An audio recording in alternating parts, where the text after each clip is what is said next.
Folks, this is our second meeting of the month, and ordinarily it's an open meeting where you just come in, have a cup of tea and chat, experiment upstairs, downstairs, whatever you want to do. But we have a special guest with us tonight, and that's Barry Merrill here, Whiskey 5 good neighbour, as it says himself. And Barry's visiting Doug for a couple of days with his good wife Judy, and has asked to come visit the club, and said he'll do a little talk, 10 or 15 minutes, on some aspect of amateur radio. And I take it could be something on contesting, Barry. Oh, a little more than that too. Excellent, excellent. I don't know, Barry, any criteria or whatever about what I can say where radio is concerned, only that you're very, very well known throughout the world in amateur radio, and I do think that you're part of the CQ committee. Yes, I am. For contesting. And fair play to you, you're getting more strict, rigid with the rules all the time, which is good. So, Barry, at your leisure, would you like to come up and say hello?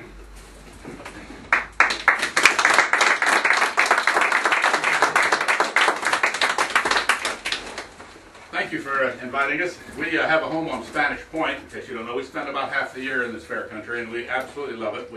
We claim that we dwell in Dallas, but we live in Ireland, and we do. And I have a station set up there. We have an Icon 756 with 100 watts, and I have a 05 43-foot vertical that I use on 80 through 10, and I have a 33-foot flagpole, also from 05, that I put a 95-foot horizontal wire on to run on 160.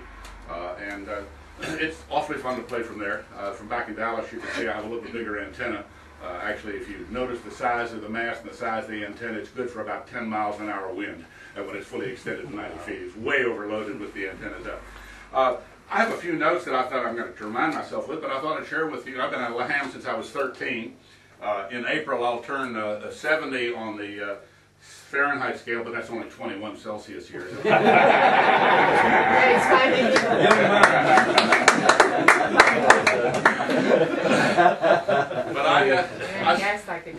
I started out as a result of a hobby show in my hometown of Kingsport, Tennessee, up in the northeast corner of the state. And the Ham Radio Club had set up an operation at the Ham Club. I went down with my camera because they had a model that you could take pictures of, and I was 12 at the time. And I decided that at age 12, ham radio was more promising than the model ever dating me, so I decided just to get my ham license. And shortly before my 14th birthday, I actually received KN4CSY. And I made a few local contacts, but then I finally made an out-of-state contact. It was a guy in Pennsylvania, and his QTH was Catasquaqua, C-A-T-A-S-Q-U-A-Q-U-A, although that's not what is in my log originally. Only after I received his QSL card can you see where I respelled what I copied. But that was a challenge for my first contact. Did quite a bit of field day operation. We had a very active club in the town I was raised. A town of 20,000, but it was the home of Tennessee Eastman, which is a company started by George Eastman to make cellulose acetate. And he had sent a bunch of engineers down. We ended up with 150 PhDs in a town of 20,000. So we had some really bright people, and it was in a sense, it was a spot of New York in the middle of Tennessee. And I don't mean to disparage Tennessee, but Tennessee is not exactly noted for the most intellectual community in the world. And I do somewhat have allegiance to New York since I was born in White Plains. But it was a really fine place, a lot of ham radio activity up in the mountains of eastern Tennessee. Well, one of the really fine contacts I made when I was in Kingsport. I was there until 58 when I graduated from high school. In 57, I was on 15 meters. Now this was the period of the really high sunspot cycles, the International Geophysical Year, and conditions where there were times where 15 meters would be open 24 hours a day simultaneously to Europe and Japan from Tennessee. It was just phenomenal what sunspots, and by the way, there are now 100, I think, cleared today, so we're getting some sunspots. So this weekend, for the ARRL contest, should be really prime conditions back to the U.S. But in those years, 56, 7, and 8, a guy by the name of Danny Wheel, VP2VB.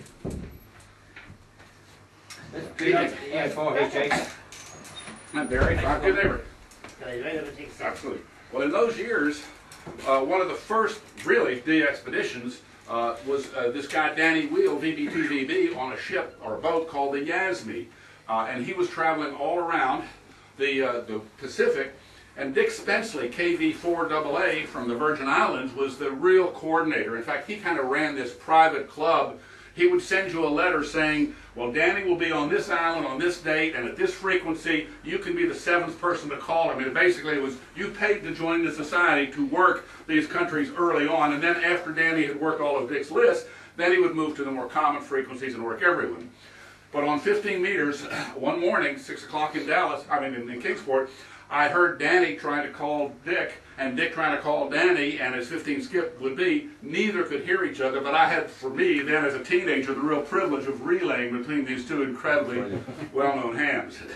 Much later, in my submarine years, where we pulled into the Virgin Islands, I actually had a nice visit and met the KB4AA, who was had the appliance shop in downtown St. Thomas, and had nothing but a modest tri-bander and the old Johnson desktop kilowatt, if you may recall that amplifier, for his station. So that was one of my major contacts, if you will, to be able to put the two of them together.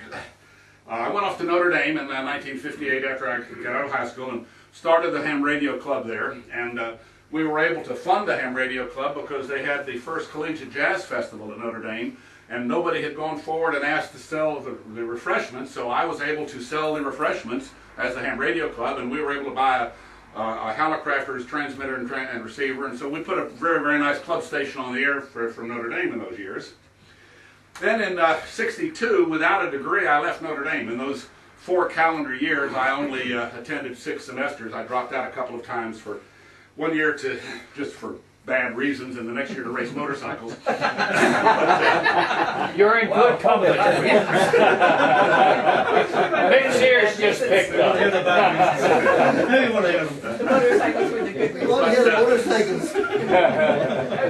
So I joined the U.S. Navy, and the Navy had a program for if you had a ham license, you got an advanced rating as an enlisted. So I was an enlisted radioman in the Navy, and my first tour duty was on a repair ship in Norfolk. Right after I got on her in the summer of '62, we headed south to go down to San Juan, Puerto Rico. But I made one of the really interesting conversations I've ever had on radio, and I wasn't on ham frequencies. But as we were departing Norfolk, Virginia to head into the Atlantic, I had to get on the radio and say, Hampton Bay Bridge Tunnel, Hampton Bay Bridge Tunnel, this is USS Cadmus, USS Cadmus, over. And USS Cadmus, Hampton Bay Bridge Tunnel, over. Hampton Bay Bridge Tunnel, USS Cadmus, request permission to pass, because they were actually building the Hampton Bay Bridge Tunnel, and ships crossing had to get permission from the land-based station to pass through. So I actually made contact from a ship with a bay, or with a tunnel, if you will. And that was in '62. And in '63, I had switched and gone to submarine school and was on a conventional diesel submarine. And we had gone out, and I had gotten permission to operate. Actually, the skipper of one of the other submarines, Dan, before NPT, had gotten, being the commanding officer, had forced the Navy to let him operate ham radio from his submarine, and therefore they had a general rule, and even though I was only a radioman enlisted, I was able to get permission to operate Maritime Mobile from the submarine Tusk. And believe me, the pileups that you get on 20 meters when you say K4CSY Maritime Mobile submerged beneath the Atlantic were pretty extensive.